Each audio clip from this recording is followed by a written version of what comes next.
Okay, wait. Has Techna's triangle zipper on her shirt been a pager this whole time? Has she ever used this before in another episode? Will she ever use it again? Who's to say? I have no idea. I don't. Hey there, welcome to the Winx Forever podcast. I'm Lola, creator, host, and lifelong Winx fan. I'm taking a deep dive into the very cool universe of Winx Club. So join me each week as we rewatch and discuss each episode starting with season 1 of the original series. This is the Winx Forever podcast.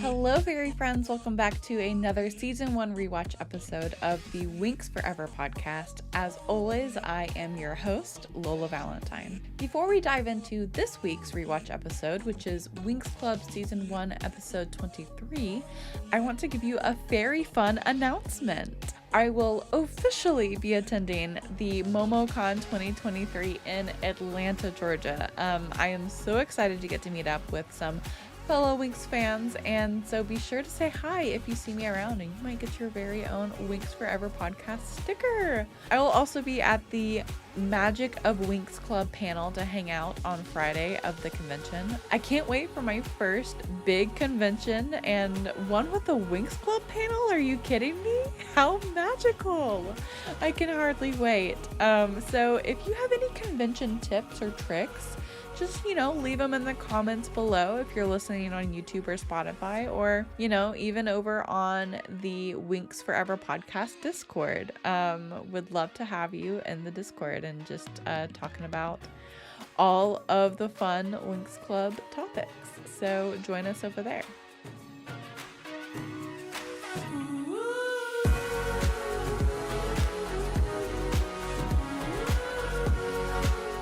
But without further ado, let's dive into this week's rewatch episode of Winx Club Season 1. Starting off with the title and synopsis of Winx Club Season 1, Episode 23. The Cinelume dub title is Power Play, which is referencing this kind of dominance power play that the Tricks are trying to pull on Bloom in this episode. And the 4Kids dub title is The Search for the Flame, which is, again, very straightforward to the point. That is what they're looking for. But the Italian title, and again, pardon my Italian, it's not good. I don't know if you could even call it Italian. It's just very not great. Fuga de Torrenuvalo.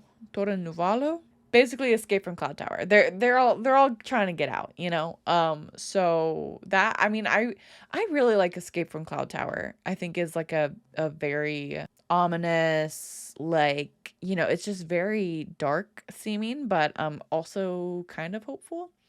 I don't know. I like the Italian title, I think, the best of these.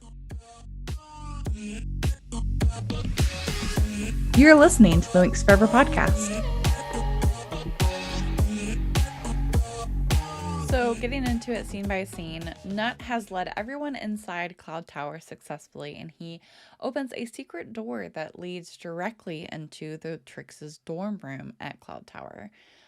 Though the others are a little appalled as to why he would lead them there, he explains that this is a passage behind a mirror, and, it'll enable them to reach the castle. In the 4Kids, obviously the dialogue is much different in this scene. They're actually saying that, the Tricks aren't actually in their dorm room, and then they start to kind of think about where they could possibly be in Cloud Tower. Like, if you had the ultimate power of the Dragonfire, like, where would you spend your time? And Stella's like, I would kick it in the Royal Faculty Lounge. And Nut's like, I could take you to the lounge, and like, he's like, I know all the places. And what I really like about the 4Kids dub dialogue here is that the guys, when Nut introduces the magic mirror like passageway, Brandon says something about how, what did we learn about enchanted mirrors in Intro to Dark Magic. And Sky says that they're usually a trap. And Nut is like, no, like, dude, like, you can trust me, you know? Like, first of all, like, first off, I love that the guys, even at Red Fountain, are learning about magic. Like, Intro to Dark Magic? Are you kidding? Like, that's something very useful that the guys probably need to know in order to fight against it.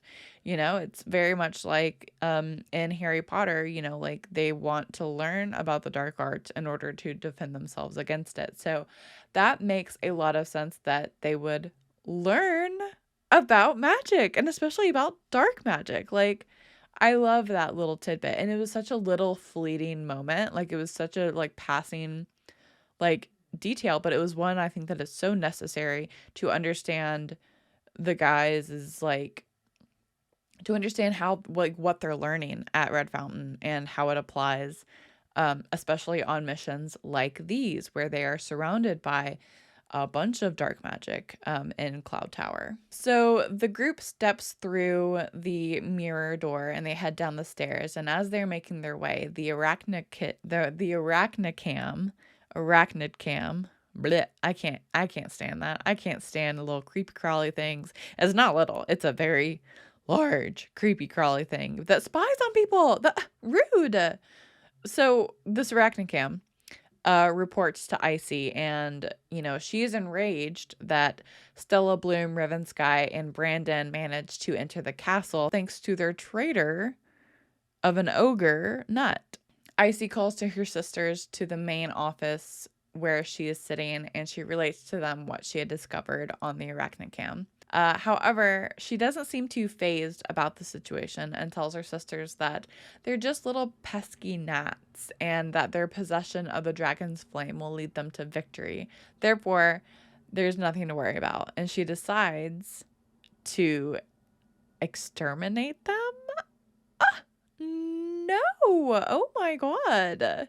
In the 4Kids dub, I think that it is very funny, like the contrast to see how the dub changed this dialogue between the tricks, because Icy in the 4Kids is asking her sisters how they can, you know, mess with Bloom and Stella one final time. Like, and then Darcy suggests freezing them. And Icy says, been there, done that. And then Darcy's like, whatever.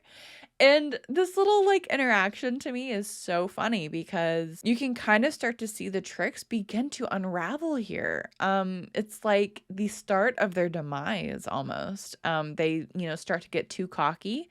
They start to let their guard down to go mess with Bloom, who doesn't even have any powers now. Like, why are they even spending, I'm not rooting for the tricks, but, like, why are they spending time on Bloom when they should be out here destroying Althea and, like, finalizing, like, their conquest of magics? And literally, like, everyone they have this upper hand on is now starting to escape and join forces, you know, together to stop the tricks. So it's really wild if you think about it. I guess, you know, that's what happens when the ultimate power gets into the wrong hands. It just kind of begins to consume you in not a good way.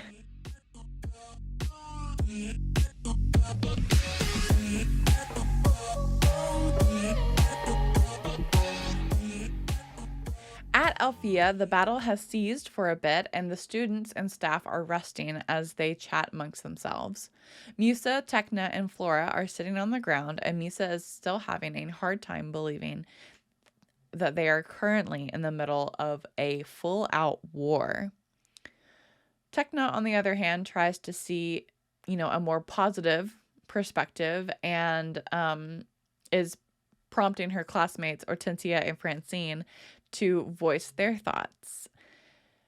Hortensia wishes that she was at home and not dealing with such a dangerous situation, while Francine misses her family and friends while they're trapped at Althea. Flora understands their frustrations because Flora, my girl, you know, like, very very chill, very calm, very understanding.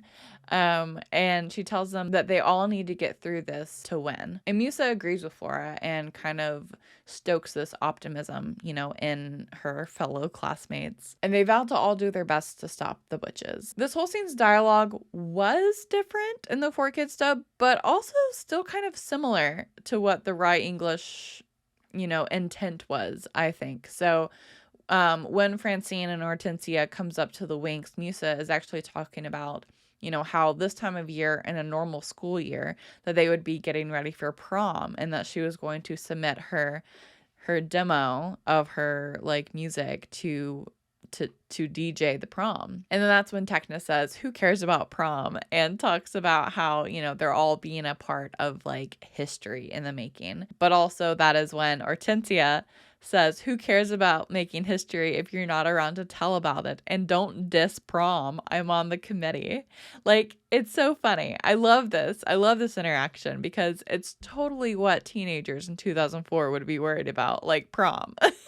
Like, of course. Then Techna's pager beeps. But okay, wait. Has Techna's triangle zipper on her shirt been a pager this whole time? Has she ever used this before in another episode? Will she ever use it again? Who's to say? I have no idea. I don't know. There was like this little device to know. It was like a thing. It was a way. Just Google pager and read about it. Techna's pager beeps. And when she checks it, it appears that Timmy needs her to meet up with him because they are setting up an early warning system. As she is telling her friends this, she begins acting a little shy and timid about it before running off to meet him. Flora and Musa are a little shocked because Techna seems to be acting quote unquote normal, which I think is so rude for them to say. Like, like she's not abnormal. She's perfectly fine the way that she is. She's just never like outwardly expressed emotions for a boy. Like, that's fine. Like, but again, this is just more so like an effect of what the Winx has had on Techna and her life and how she views the world and is able to interact with it. And I think that is so sweet and I love it. But also, I really love that in the 4Kids dub, Techna thinks of what Stella would say to Techna's interaction with Timmy. I love that we see Techna here is even learning things from Stella. The smart girl is learning from the fashionista, quote unquote, boy crazy, seemingly, whatever. Girl that is, it's just a nice little like trope that I stan, in these early 2000s shows. Like, of course, Techna, the smart brainy one who doesn't understand or doesn't think that emotions or personal relationships are important, but she is learning from the best with the Winx Club, and I love it. It's so great.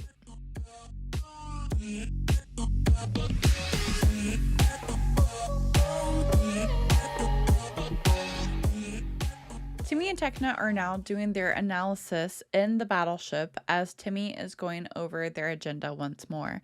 Techna is too distracted by her emotions for Timmy and is having a bit of a hard time focusing, and she wishes that she could just put aside logic and be enveloped with the emotions she thinks are, not that bad. And in this scene, as she's like looking down at her data, like all of the data like goes and turns into the shape of a heart on the screen, which is so cute. And I wonder if she is doing that because, she is our fairy fabulous fairy of technology. Or if like it is just a, like she's imagining it, just because of these feelings. But either way, I think that that's cute. However, this scene in the 4Kids dub is actually what leaves us on a cliffhanger at the end of the episode. They moved this scene specifically to the end of the episode, and there's actually no mention of Techna wrestling with her feelings here. I think that, just in my opinion, this was a nice move on the 4Kids dub because I feel like it was very awkward and out of character for season 1 Techna, at least. Like, I don't think that she is analyzing her feelings like this yet. I think that we get that arc really, really well in the 4Kids dub in season 2, and that cutting it here kind of just adds to that, like, that journey for Techna, I think.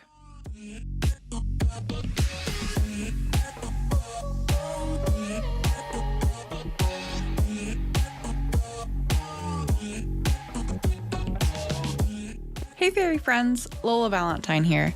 In case you missed it, this year, the Winx Forever podcast launched our very own Discord community. Discord has been a great place to connect with so many wonderful Winxers from around the world to talk about our favorite fairies.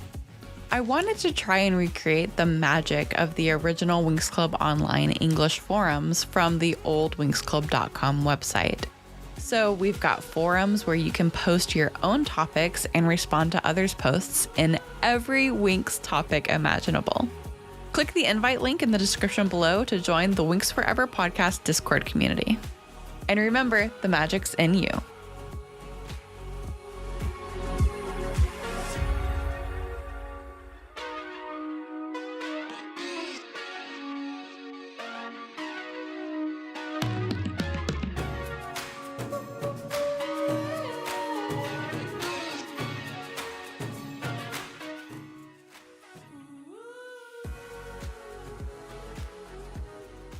Meanwhile, at Cloud Tower, the group has been walking around the castle for a while, and they begin to get close to the dragon flame. The group splits up, and Riven and Brandon go to free Griffin and her students, while Net, Bloom, Stella, and Sky head to the room where the dragonfire flame is supposedly kept. They enter the room and see a large burning flame at the center of it. Bloom approaches it, but it soon freezes into solid ice. Then a strong gust of winds sends Nut, Stella, and Sky hurling towards the wall and smashes right into it. And then they all fall to the ground and they leave like little imprints of their bodies in the like stone wall. It's like classic cartoon, like slapstick, but it is so funny because we honestly don't get a lot of that in the original Winx Club series. And I think that that was just like a very funny, like, scene to see in this very serious moment, actually. Bloom turns towards the entrance and sees the Tricks making their grand entrance. Icy breaks the news to her that the flame isn't actually in this room, and it is in fact within the essence of the Trix's souls. Then Darcy begins to mock Bloom and cackles when Icy interrupts her and tells Bloom that they plan to make Cloud Tower Bloom's grave. And let me tell you, the more the Tricks are becoming their own downfall, like, and the more they're getting in each other's way, in my opinion, like, the funnier this all gets. Like, Darcy over here telling Bloom off and Icy interrupting her is so freaking funny. Like, I laughed in both dubs. I like rewound it and like, watched it again and just laughed every time. It's so fun. It's so funny. Oh my God. And then when like Icy cackles, at like her, like, ooh, burn, we're gonna make Cloud Tower your grave, which honestly is really, really like threatening and scary. Like they just said that we're gonna kill you in here. Like, that's terrifying. Oh my God. But as like Icy's cackling, like Darcy's face, like if you look at the scene, Darcy's face is like, girl, are you okay? Like, are you okay, girl? Oh my God. But as they are cackling at their, imminent power, a powerful magical beam sends the three witches flying at the wall next to Sky, Nut, and Stella. And they also make indents of their bodies on the stone wall and then fall to the floor. Like, again, that slapstick, like, funny, like, moments in cartoons that, like, we don't get a lot of in the first, especially in this arc. Like, this is a very serious, like, life or death, like, situation. And just those little, like, imprints of their bodies on, like, that's just so freaking hilarious. Oh my God, whoever thought of that, that is genius. It's so funny. turns out that it was Griffin's magic who sent them flying, and she's finally freed along with her students thanks to Riven and Brandon. Stella, Bloom, and Sky join them as Griffin tells the tricks off, and she steps away and traps them in multiple layers of this like mystical like purple shield, and then like entraps them even more as she steps out of the chamber to like with like these like stalactites, and it's hardcore. She did a really good job on this. She's trying to buy them some time in order to escape. Griffin leads everyone to the windswept terrace, the only way out of Cloud Tower. The witches put on their cloaks one by one, and a student gives one to Griffin, which in the 4Kids dub, the student gives this cloak to Griffin, and she said, "It's the Fashion Club's very own survival cloak. It will protect you." And like, shout out to the Cloud Tower Fashion Club, because these cloaks, like, they are very witchy, and I am here for it. I love this whole look.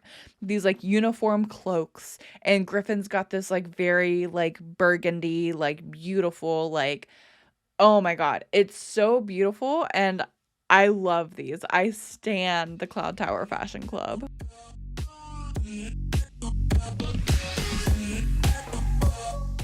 Don't miss an episode of the Winx Forever podcast. Subscribe on your favorite streaming platform so that you're notified when new episodes are released.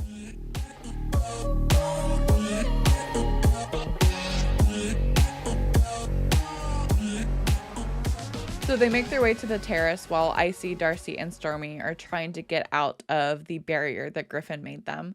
In the 4Kids dub, as Icy is like, layer by layer, like undoing Griffin's spells.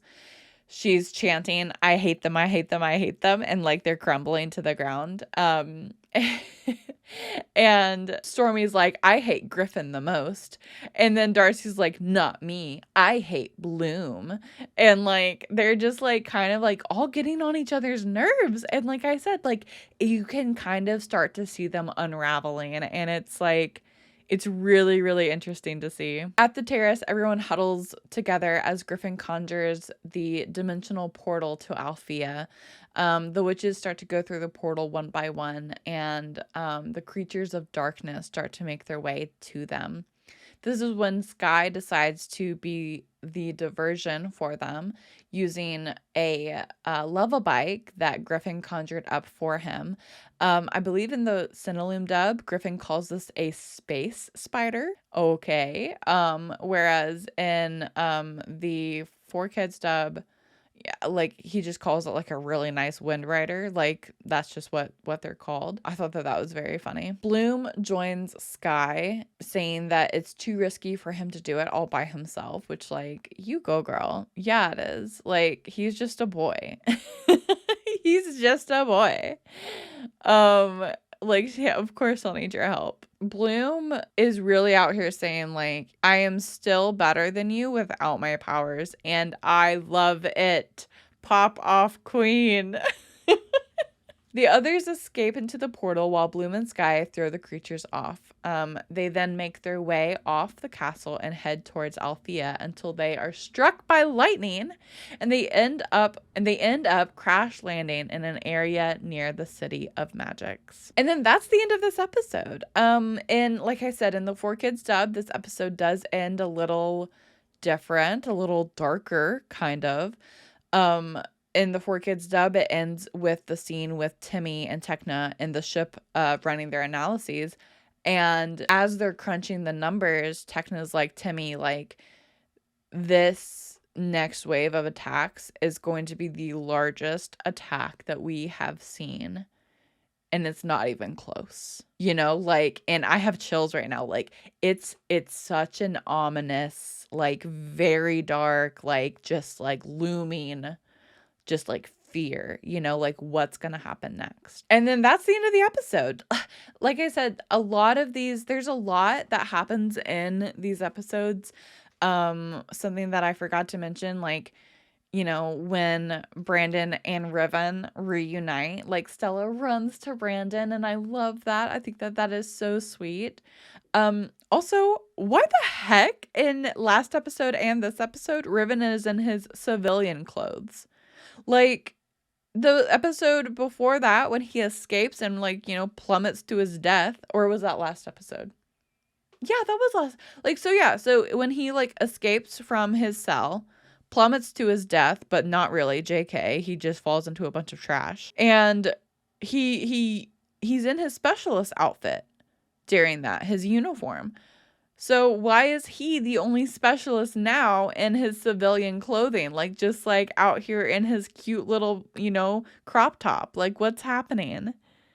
I don't, why, like, why are we just like demoting Riven now to just a simple like civilian? Like, he's a specialist too. He's got poor judgment and it's kind of crappy sometimes, but he's still a specialist. He deserves to wear the uniform. Why is he not wearing it? That is like and it bothered me as a kid too. I remember thinking that like, wait, like what is happening here? I think that it might have like pseudo been explained in the last episode when he said that he had to like blend in and like cover himself in trash in the dump of Cloud Tower. But even then it's like, dude, you could cover yourself in trash with your specialist suit on. Like, you don't gotta like get naked and like cover yourself in trash. You can like wear your specialist uniform and do it. Like, that's so funny. I'm crying. Oh my God. So yeah, so like that was, a really interesting like note. I also love all the different witches that we see here. But it's interesting that we see Lucy at all in these witches? That's a question that I would have, where the heck is Lucy? I also would love to know, like, in the third season too, the Trix and Valtor take over Cloud Tower. Like, Cloud Tower, like, after like the first time, you would think that like they would put like higher security measures in, so it wouldn't happen again. They literally got overthrown by 3 teenage girls, which like teenage girls are powerful and can do anything they want. But that, like you would think that like a powerful, like ancient school for dark arts would have a better like security system, especially after the first time they were overthrown. So, who knows, who's to say? So some major events of this episode: Techna and Timmy make an early warning defense system.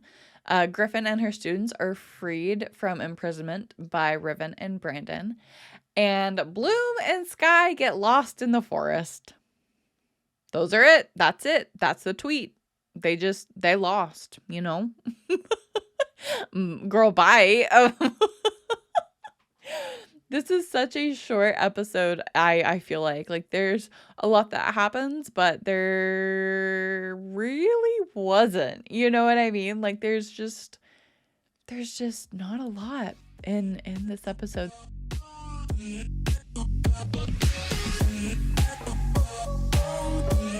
But at the end of each rewatch episode, we are deciding what is the most Winx-tastic moment of the episode. We are calling them Winx Forever moments.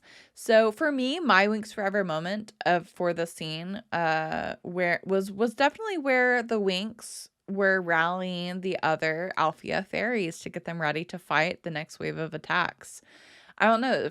To me, that was just so Winx, and I loved it. Like, Musa telling them that we're like an orchestra. We all have an important part to play. Like, I love that. And I think that that's very important and something that you can even take into your own life. Like, you are important. You have an important part to play and, in your life. So I think that that's my Winx Forever moment. But let me know in the comments below if you're listening on YouTube or Spotify or even on the, Winx Forever podcast Discord. Come chat and tell me what your Winx Forever moment is. I'd love to hear them. But yeah, that is all we have for this episode. Wow, we're just flying through these last episodes, and it's going so fast. So absolutely insane. Join us next episode as we deep dive into season 1, episode 24. We are so close to the season finale of season 1. So looking forward to dissecting it all with some very special guests. So you won't want to miss the next episode. Until next time, I am Lola Valentine, and this is the Winx Forever podcast. Thanks for listening. If you enjoyed this episode of the Winx Forever podcast, be sure to subscribe on your preferred streaming platform so that you're notified when new episodes are released. Join in on the conversation when you join the Winx Forever podcast Discord community. Link to join in the description below. The theme song for the Winx Forever podcast is the song She Makes Magic by Big Wild.